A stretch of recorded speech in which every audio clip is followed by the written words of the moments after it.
사주갤러리 현이입니다. 요즘 부부의 세계라는 드라마가 인기가 많죠. 주인공들이 서로 엮여서 굉장히 복잡하게 전개가 되고 있는데 실제 우리 현실 속의 부부의 세계는 어때요?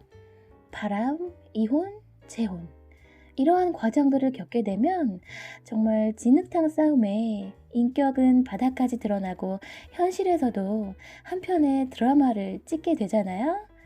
저는 이 부부의 세계를 보면서 드라마에서나 현실에서나 이 등장인물들 간의 관계가 꼭 원진 귀문 같다라는 생각을 많이 했어요.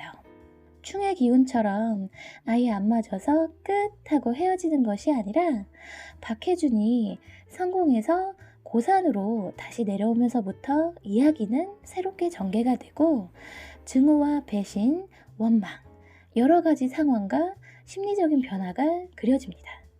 이렇게 얽히고 설키면서 그 주변 인물들까지 깔끔하지 못한 관계가 형성이 되는데요. 아마 운에서 충 하는 기운이 와서 일지를 충하고 월지하고는 원진 귀문을 짰을 때 이런 스토리가 나오지 않나 생각해 봅니다.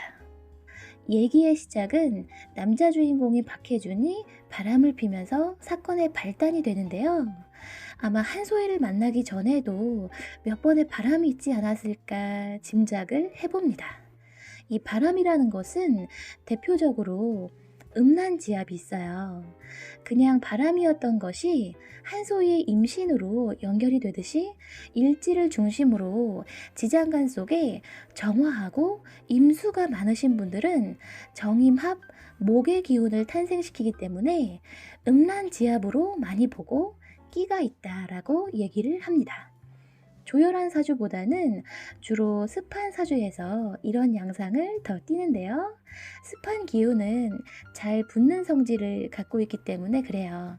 그렇다고 해서 지장간 속에 정화, 임수가 합한다고 해서 습하다고 해서 다 바람둥이라는 것은 아니고요. 선천적으로 어떠한 끼는 갖고 태어났다라고 보는 것이죠.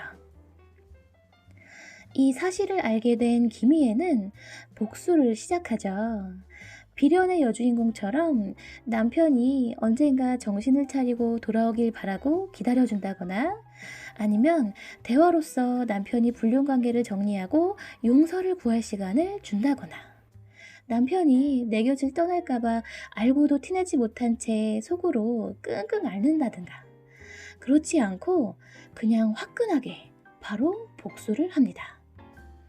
왠지 일지가 천간의 기운하고 똑같은 가녀지동이 생각이 나네요. 극중 김희애는 자존심이나 자기주장, 뚝심, 고집, 경쟁심이 강한 인물인 거죠. 대화나 용서, 타협 없이 남편의 외도 사실을 안 이후로 복수를 강행합니다. 그렇다면 이번에는 박해준의 입장에서 한번 볼까요? 극중 경제적으로 늘 김희애에게 의존해온 남편 박해준은 아마도 능력있고 잘나가는 부인 김희애와 살면서 자존감이 바닥이었을 것 같아요. 그런 박해준이 바람을 필 때만큼은 존재감이 업 됐을 테고요. 이번에도 역시 외도를 들키지 않고 핸드폰을 2개씩 만들면서 잘 숨겨왔었는데 결국 사실은 밝혀지고 말았죠. 이렇게 남편이 경제활동이나 사회 구성원으로서의 역할을 잘 못하고 존재감이 희미할 때는 본인 사주도 사주이지만 부인 사주도 같이 의심해 봐야 합니다. 아마도 관고가 의심되는 상황인데요. 관고, 말 그대로 여자 사주의 관은 배우자를 나타내기 때문에 관이 무덤 속에 들어가 있다는 것은 남편의 활동성에 제약이 있다는 것이고 당연히 존재감이 희미할 수밖에 없게 됩니다. 갑술일주나 병진일주, 임술일주처럼 부성이 임묘한 일주는 궁합을 볼 때에도 좀 유심히 살펴볼 필요성이 있는 것이죠. 아무튼 박혜주는 한소희와 재혼해서 딸아이를 낳고 천만 감독으로 화려하게 데뷔를 하면서 성공가도를 달리게 되죠. 그 뒤에는 물론 이경영의 재력이 뒷받침되었을 테고요. 안 보이는 곳에서 인생 후회하면서 살아도 모자를 파네 재기에 성공해서 2년 만에 나타난 박혜준. 이것은 뭔가 절처봉생의 느낌이 납니다. 죽을 고비까지 갔다가 극적으로 살아나는 갑신일주처럼요. 배우자 궁을 뜻하는 일지에 편관을 깔고 있어서 나를 극하는 고통이나 어려움이 예상됩니다. 그런데 편관 옆에 여자를 뜻하는 재성이 있으면 어떻게 되죠? 재생살 되니까 여자 때문에 고통받거나 나를 힘들게 하는 여자이거나 여자 관계로 인한 어려움으로 해석할 수 있어요. 아마도 극중 박혜주는 재생살된 갑신일주가 아닌가 싶습니다. 그런데 박혜준이 고사는 왜 돌아왔을까요? 이 물음에 박혜준은 신세를 진 사람에게는 진 만큼 갚아줘야 한다며 복수를 예고하는 듯한 발언을 하고, 김희애는 2년이란 시간이 누군가를 용서하기엔 짧은 시간이라며 나한테 이혼은 현재 진행형이란 말을 남깁니다. 결국 복수라는 것이 아주 먼 과거에는 법이 개개인을 제대로 보호하지 못하다 보니까 스스로 나 자신을 지켜야 해서 행했던 것이 복수였는데, 현대사회에는 법 체계가 정립이 되면서 법률을 통해서 해결을 합니다. 보통 인사신 사명살이 걸려 있거나 축수 및 사명살이 걸려 있으면 관제고서를 흔히 얘기를 하는데, 결국 잘못된 복수는 상대의 또 다른 복수를 일으키면서 결과는 양측의 막대한 객관적 손해와 파멸로 연결이 됩니다. 김희애와 박혜주는 살인사건에 연루가 되면서 관제고설에 휘말리게 되고, 두 사람의 관계는 지독한 원진 귀문이라는 운의 영향력에 들게 되죠. 부부의 세계가 영국 드라마인 닥터 포스터의 리메이크 드라마라는 것은 여러분 알고 계시죠? 그러다 보니까 극중 전개되는 내용이 현실과는 좀 동떨어진 부분이 있는 것 같아요.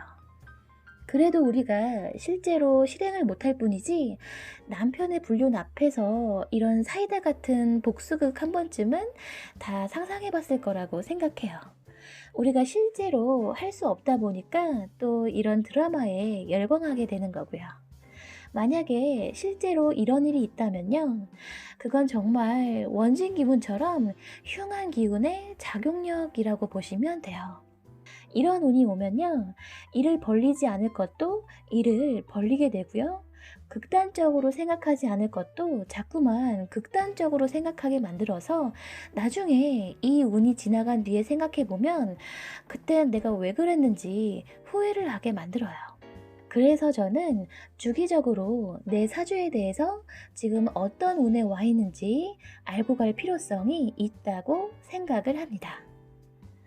운이 좋지 않을 때는 절대로 수성하셔야 하고요. 어떤 중요한 결정을 한다는 것도 차후로 미루셔야 합니다. 운이 좋지 않을 때는 잘못된 결정을 할 가능성이 높기 때문이죠.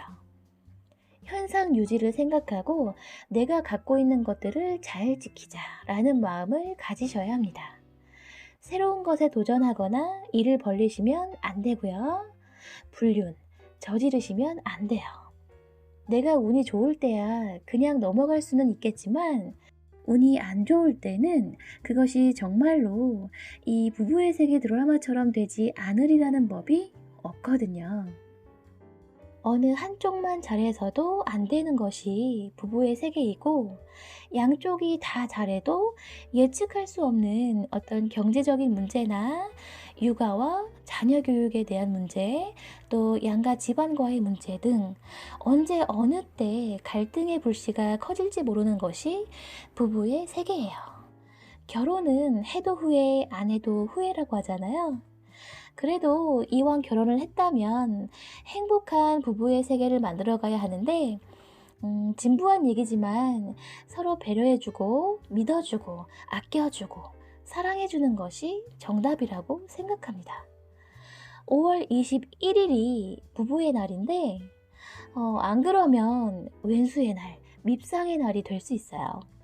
이번 부부의 날에는 사랑하는 와이프와 사랑하는 내 남편과 맛있는 저녁 식사 같이 하시면서 일상 속에 소소한 행복 만드시길 바라겠습니다.